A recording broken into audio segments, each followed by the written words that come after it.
सुबह सुबह का समय था।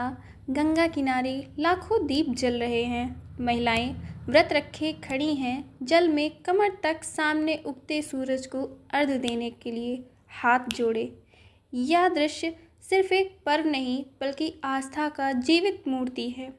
क्या है छठ का तीसरा दिन, जब भक्त और भगवान आमने सामने होते हैं। आज हम आपको सुनाने जा रहे हैं एक ऐसी अलौकिक कथा जो न सिर्फ आस्था का प्रतीक है बल्कि यह दर्शाती है कि जब मन सच्चा हो तो छठी मैया स्वयं धरती पर उतर आती हैं। स्वागत है आप सभी का आज के हमारे इस नए वीडियो में। दोस्तों, आज हम छठ के तीसरे दिन होने वाले सूर्य अर्घ को, डूबते हुए सूर्य के अर्घ को बताते हुए इस कथा का प्रारंभ करते हैं। तो दोस्तों चलिए शुरू करते हैं। छठ पूजा के तीसरे दिन, जो संध्या अर्घ कहा जाता है, यह दिन छठ पर्व का सबसे महत्वपूर्ण दिन होता है, क्योंकि इसी शाम डूबते सूर्य को अर्घ दिया जाता है।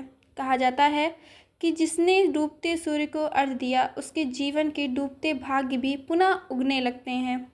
इस दिन महिलाएं निर्जला उपवास रखती हैं, यानी पूरे दिन बिना पानी के। शाम होते ही घाटों पर दियों की रोशनी जगमगाने लगती है। हर रोज़ हर ओर छठी मैया के जयकारे गूंजते लगते हैं।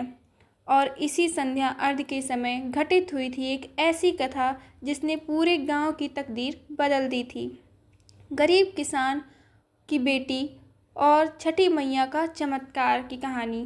बिहार के छोटे से गांव सोनपुर की, वहां एक गरीब किसान रहता था जिसका नाम था हरिकेश। हरिकेश मेहनती था, लेकिन किस्मत हमेशा उससे रूठी रहती थी।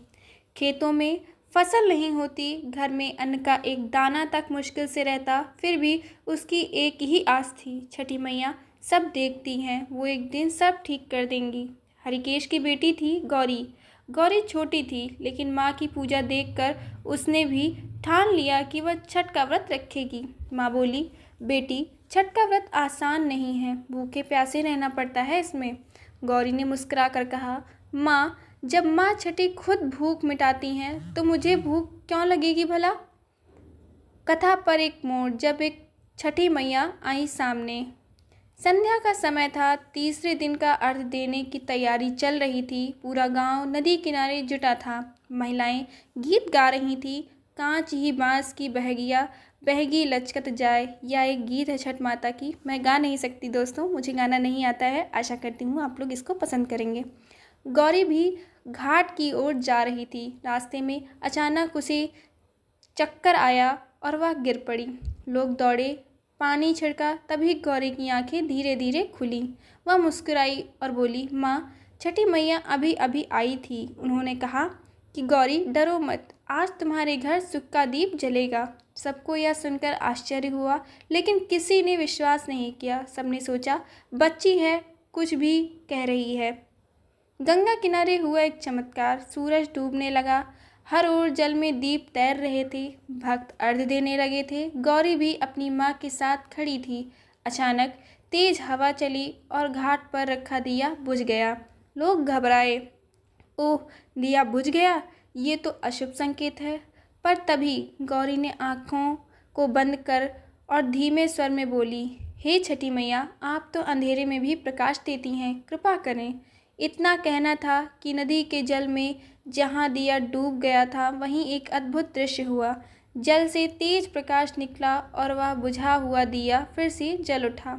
लोगों ने आश्चर्य से देखा, दिया जल रहा है, लेकिन उसमें न तेल है न बाती। सबने कहा, ये तो चमत्कार हो गया। फिर छठी मैया प्रकट हुई। उस क्षण गंगा किनारे से एक दिव्य आभा फैली। एक तेजस्वी स्त्री के रूप में छठी मैया स्वयं प्रकट हुई। सभी ने हाथ जोड़ लिए। मैया ने कहा, जहाँ आस्था सच्ची हो वहाँ मैं स्वयं प्रकट होती हूँ। गौरी की भक्ति ने मुझे बुलाया है। आज से इस गांव में सुख, अन्न और समृद्धि कभी समाप्त नहीं होगी। मैया ने गौरी के सिर पर हाथ रखा और गायब हो गई। गौरी की आंखों से आंसू बह रहे थे, पर वो आंसू नहीं, भक्ति की गंगा थी। अगले ही दिन हरिकेश के खेतों में अजीब चमत्कार हुआ। जहाँ पहले सूखी मिट्टी थी, वहाँ अब हरी फसल लहराने लगी। गांव में कुएं का पानी मीठा हो गया। लोगों ने कहा, ये सब छठी मैया का वरदान है। तब से हर वर्ष उस गांव में सबसे पहले छठ का अर्घ गौरी के घर से शुरू होता था। लोग मानते हैं जहाँ सच्ची श्रद्धा से व्रत किया जाए वहाँ छठी मैया कभी खाली हाथ नहीं लौटाती।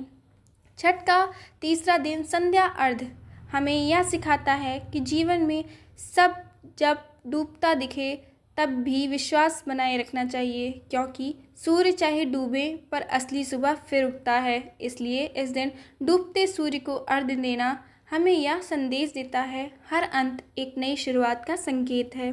छठी मैया सबके सच्चे मन की हर पुकार सुनती हैं, चाहे वो किसी अमीर की हो या किसी गरीब की बेटी की। स्कंद पुराण में उल्लेख है कि छठी देवी ब्रह्मा जी की मानस पुत्री हैं, जिन्हें सृष्टि में संतान सुख और जीवन के संतुलन की देवी के रूप में कहा गया है। जब सूर्यदेव को प्रसन्न करने की बात आती है तो छठी देवी उनके साथ ही पूजी जाती हैं। माना जाता है कि जो व्यक्ति संध्या अर्घ के दिन पूरे मन से सूर्य और छठी मैया का स्मरण करता है, उसके परिवार में रोग दरिद्रता और दुख दूर हो जाते हैं दोस्तों।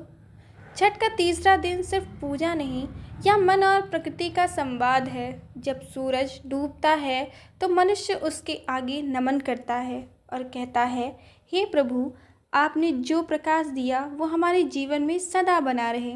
गौरी की तरह यदि हम भी अपनी आस्था सच्ची रखें तो छठी मैया हमारे जीवन के हर अंधेरे को उजाला बना देती हैं। तो आशा करती हूँ दोस्तों आपको आज का ये हमारा वीडियो पसंद आया होगा।